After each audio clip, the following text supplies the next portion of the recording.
Beh, è nato dal fatto che, vabbè, ho passato di prima persona al tempo questa esperienza di avere i ragazzi che arrivavano all'inizio della scuola con i compiti da finire e poi avendo questa azienda con tante donne, mamme, e sentivo sempre questo, tra virgolette, malumore di iniziare a settembre che dovevano ancora finire i compiti. Allora ho pensato, ho detto perché non provo a dar vita a questa iniziativa di poter far fare i compiti, lo zaino, lasciarlo a casa durante le vacanze.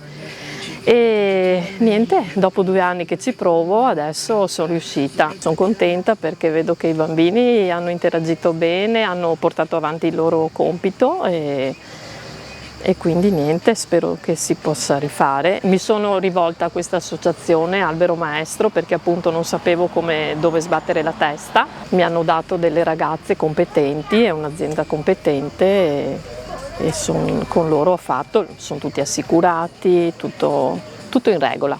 Per me che sono una mamma è un'esperienza meravigliosa perché è un grandissimo aiuto per noi mamme. Loro sono felicissimi, in più fanno sia compiti che si divertono, merenda, meraviglioso, un'esperienza veramente bellissima.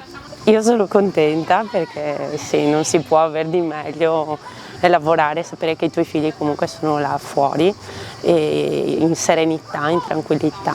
Più grande è felice perché ormai ha finito anche il libro di inglese, quindi sono felice anch'io.